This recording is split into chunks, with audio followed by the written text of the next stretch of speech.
আজ পহেলা মে আন্তর্জাতিক শ্রমিক দিবস উপলক্ষে র্যালি, সাংস্কৃতিক অনুষ্ঠান ও আলোচনা সভার মধ্য দিয়ে বাংলাদেশ জাতীয়তাবাদী শ্রমিক ঐক্য পরিষদ চট্টগ্রাম মহানগরের উদ্যোগে মে দিবস উদযাপিত হয়েছে। বৃহস্পতিবার দুপুরে নগরীর বহদ্দারহাট মোড়ে এই কর্মসূচি অনুষ্ঠিত হয়। জাতীয়তাবাদী শ্রমিক ঐক্য পরিষদ চট্টগ্রাম মহানগরের সভাপতি মোহাম্মদ আব্দুল কাইয়ুমের সভাপতিত্বে সিনিয়র সহসভাপতি ফজলুর রহমান রিয়াদের সঞ্চালনায় অনুষ্ঠানে প্রধান অতিথি হিসেবে বক্তব্য রাখেন দক্ষিণ জেলা বিএনপির সাবেক আহ্বায়ক আবু সুফিয়ান।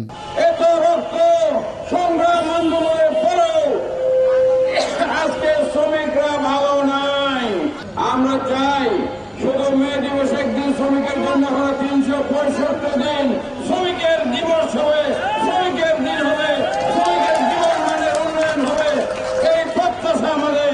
অনুষ্ঠানের প্রধান বক্তার বক্তব্য রাখেন চট্টগ্রাম বিভাগীয় নির্মাণ শ্রমিক ইউনিয়নের সভাপতি হাজী নুরুল আমিন চৌধুরী। বিশেষ অতিথি হিসেবে উপস্থিত ছিলেন সাবেক কাউন্সিলর নাজিম উদ্দিন, নগর বিএনপির আহ্বায়ক কমিটির সদস্য আনোয়ার হোসেন লিপু, গিয়াসউদ্দিন SM বাবুল, মামুন এলাহি, শিবলি নোমান। এ সময় বক্তারা মে দিবসে শ্রমিকদের বিভিন্ন দাবি আদায়ে বর্তমান সরকারের প্রতি আহ্বান জানান। আমরা সমস্ত শ্রমিক এক হয়েছি এবং এখানে অনুষ্ঠানে আমাদের প্রধান অতিথি ডাক্তার সাদাত হোসেন, বিশেষ অতিথি আবু সুফিয়ান ভাই, ওদের কাছে আমরা শ্রমিকদের যে দাবিগুলো তুলেছি, 1 নম্বর দাবি হলো শিক্ষা, বাসস্থান, কবরস্থান এবং এই দাবি আমরা ওদের কাছে আমাদের নেতৃবৃন্দুর কাছে জানাচ্ছি।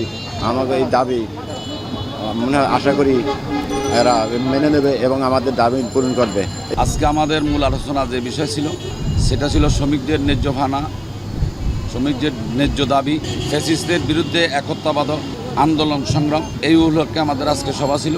আমি আপনাদের মিডিয়ার মাধ্যমে বাংলাদেশ সরকারকে জানিয়ে দিতে চাই, আমার মেহনতি জনতা যে সমস্ত শ্রমিক আছেন, যে শ্রমিক সভ্যতা বিকাশের কারিগর, যাদের শ্রমের মাধ্যমে যে জায়গায় বসে 16 কোটি মানুষের বাজেট ঘোষণা করা হয়, সেই জায়গায় আমার শ্রমিকদের জন্য কোনো বাজেট থাকে না, আমাদের জন্য কোনো বাজেট থাকে না। সরকারের প্রতি চট্টগ্রামের মেয়র জনাব শাহাদাত হোসেন শাহাদাত ভাইয়ের কাছে এবং আমাদের অভিভাবক বললে চলে চট্টগ্রাম 8 আসনের সাবেক সংসদ প্রার্থী নির্বাচিত জনাব আবু সুফিয়ান, সবার কাছেই আমরা চট্টগ্রাম এবং সারা বাংলাদেশে সবার কাছে আমরা দাবি জানাচ্ছি আমার শ্রমিকরা যাতে ন্যায্য ভাড়া থেকে বঞ্চিত না হয়। আজকের এই মহান দিবসে আজকে আমরা সমবেত শ্রমিক ঐক্য পরিষদের নেতৃবৃন্দ সহ শ্রমজীবী মানুষের ভাগ্যের পরিবর্তন ঘটানোর জন্যই এই শ্রম দিবসে 1886 সালে শ্রম 8 ঘন্টা কর্ম দাবিতে যে আন্দোলন ছিল, সেই আন্দোলন সংগ্রাম আজকে অনেক দিন যাবৎ চলতেছে। বাংলাদেশে শ্রমিকের ভাগ্যের পরিবর্তন হয় না, কারণ বাংলাদেশের সেই আইন আছে, আইনের কার্যকর হয় না।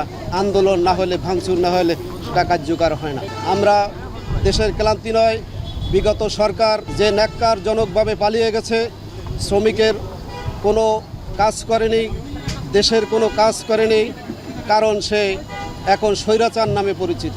আমরা এই সমাবেশ থেকে বলতে চাই, আমাদের শ্রমিকের 8 ঘন্টা পরিশ্রমের ন্যায্য মূল্য দাবি নিয়ে যা তাদের পরিশ্রমের ন্যায্য মূল্য দেওয়ার জন্য, যাত্রী সেট করার জন্য, আমাদের শ্রমিক ভাইদের জন্য একটা সরকারিভাবে কবরস্থান করা হোক। আমাদের শ্রমিক ভাইয়ের জন্য মেয়র মহোদয়ের কাছে বলবো, দাবি জানাচ্ছি আমাদের শ্রমিক ভাইদের জন্য এক আলাদা শিক্ষা প্রতিষ্ঠান সুযোগ সুবিধা করে দেওয়া হোক। আমাদের শ্রমিক ভাইদের জন্য সকল ধরনের সুযোগ সুবিধা থেকে যাতে বঞ্চিত না হয়, সেই দাবি নিয়ে মেয়র মহোদয়ের কাছে আমার আকুল আবেদন। এর আগে সকালে মে দিবসের একটি র্যালি নিয়ে শ্রমিকরা অনুষ্ঠান স্থলে আসে। পরে মনোমুগ্ধকর সাংস্কৃতিক পরিবেশনের মধ্য দিয়ে অনুষ্ঠান শেষ হয়।